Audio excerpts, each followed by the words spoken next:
नमस्कार दोस्तों।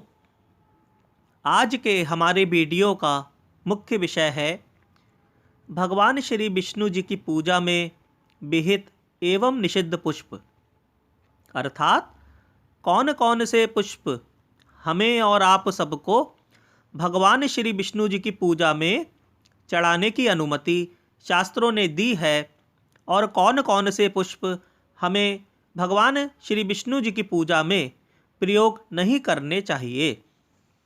देखिए दोस्तों, आज मैं आप सबको एक ब्रह्मास्त्र दे रहा हूं और वो ब्रह्मास्त्र क्या है?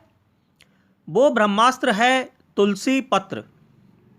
दोस्तों, भगवान श्री विष्णु जी, भगवान श्री राम जी, शालिग्राम जी और भगवान श्री कृष्ण को तुलसी बहुत ज़्यादा प्रिय है। यदि कोई व्यक्ति एक और उन्हें रत्न, मणि तथा स्वर्ण निर्मित फूल चढ़ावे तथा दूजी ओर भगवान को कोई तुलसी दल चढ़ा दे तो भगवान तुलसी दल को ही पसंद करते हैं। स्कंद पुराण में भी कहा गया है कि ये रत्न आदि तुलसी दल की 16वीं कला की भी समता नहीं कर सकते। मणि कांचन पुष्पाणि तथा मुक्ता मयानी चा तुलसी दल मात्रस्य कलाम नारहंति षोडशीम। स्कंद पुराण। देखिए दोस्तों, भगवान को कौस्तुभ भी उतना प्रिय नहीं है जितनी कि तुलसी पत्र की मंजरी। काली तुलसी तो प्रिय है ही, लेकिन गौरी तुलसी तो और भी अधिक प्रिय है। इसका वर्णन पद्म पुराण में मिलता है। दोस्तों, ब्रह्म पुराण में तो ऐसा वर्णन मिलता है कि तुलसी से पूजित शिवलिंग या विष्णु प्रतिमा के खाली दर्शन मात्र से ब्रह्म हत्या के पाप भी दूर हो जाते हैं। लिंगमभ्यर्चितं दृष्ट्वा प्रतिमां केशवस्य चा तुलसी पत्र निकैर मुच्यते ब्रह्म हत्याया। ब्रह्म पुराण। तो मेरे प्यारे दोस्तों, अगर आप अपने घर के मंदिर में या घर के बाहर समीप किसी मंदिर में जाके भगवान श्री विष्णु जी, भगवान श्री राम जी और भगवान श्री कृष्ण को तुलसी पत्र चढ़ाते हैं तो उसके प्रभाव से आपके सैकड़ों किए पापों से आप मुक्त हो जाएंगे। और फिर आपके बाद जो और लोग उस मूर्ति के दर्शन करेंगे तो उनके भी सैकड़ों पाप आपकी तुलसी के प्रभाव से नष्ट हो जाएंगे। दोस्तों, कमल का फूल भगवान विष्णु को अत्यधिक प्रिय है। विष्णु रहस्य में कहा गया है कि कमल का एक फूल चढ़ा देने से करोड़ों वर्ष के पापों का भगवान नाश कर देते हैं। कमले नकैन देवेशम यो अर्चयेत कमला प्रियम वर्षायुत सहस्त्रस्य पापस्य कुरुते क्षयम। मेरे प्यारे दोस्तों, कमल के भी अनेकों भेद होते हैं, अर्थात कमल भी बहुत सारे प्रकार के होते हैं। उन कमलों को चढ़ाने का फल भी अलग अलग होता है, ऐसा शास्त्रों में बताया जाता है। जैसे कि 100 लाल कमल चढ़ाने का फल एक श्वेत कमल के चढ़ाने से मिल जाता है।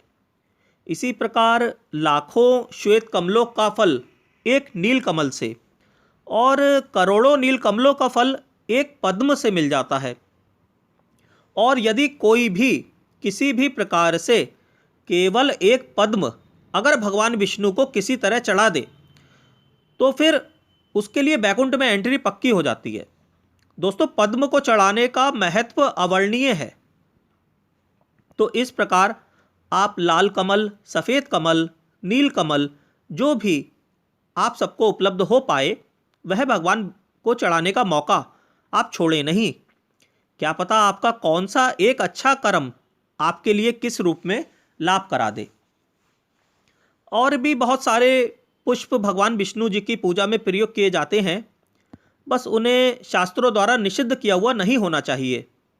जो पत्र पुष्प भगवान श्री विष्णु जी पर चढ़ते हैं उनमें सर्वाधिक महत्व तुलसी एवं कमल का ही है। अब मैं आपको बतलाऊंगा कि भगवान श्री विष्णु जी की पूजा में कौन कौन से पुष्प हम लोगों को नहीं चढ़ाने चाहिए, जिनका कि शास्त्रों में निषेध किया गया है। उनमें से कुछ मुख्य मुख्य नाम हैं: आक, धतूरा, कांची, सेमल, शिरीष, बरगद, गूलर आदि। दूसरे जो घर पर रोपे गए कनेर के और दोपहरिया के फूल हैं, वह भी भगवान विष्णु की पूजा में प्रयोग नहीं किए जाते हैं। दोस्तों, पूरे वीडियो से आपको क्या समझ में आया? नंबर 1 कि जैसे हम शिव जी की पूजा में आक और धतूरा आदि चढ़ाते हैं, तो वह भगवान विष्णु को नहीं चढ़ता है। दूसरे, घर के गमले का कनेर और दोपहरिया का पुष्प भी भगवान विष्णु को नहीं चढ़ाना चाहिए। आप तो बस घर में 1-2 तुलसी के पौधे लगा लीजिए। बाजार में 5-5, 10-10 रुपए में तुलसी के पौधे मिल जाते हैं। आप बस एक एक पौधा घर में तुलसी का लगा लीजिए और बड़े प्रेम से बस उन्हें सुबह शाम एक एक तुलसी का पत्ता चढ़ा दीजिए। बस भगवान प्रसन्न हो जाएंगे। आपको अशर्फियाँ और तरह तरह के रत्न दान करने की कोई आवश्यकता नहीं है। आप खाली एक तुलसी का पत्र भगवान को चढ़ा दीजिए। लेकिन दोस्तों, जैसा कि आप सब भी जानते होंगे, तुलसी का पत्ता भी आप हर किसी दिन नहीं तोड़ सकते। तो इस बात का आप ध्यान जरूर रखें।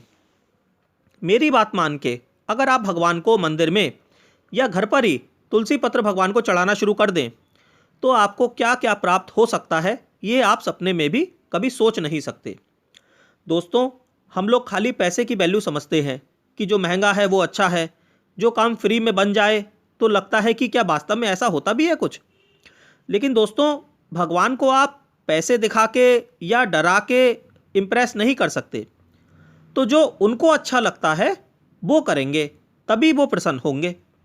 अंत में मैं ईश्वर से प्रार्थना करता हूँ कि ईश्वर आप सबको सद्बुद्धि दें, आप सबका कल्याण होवे। जय श्री राम।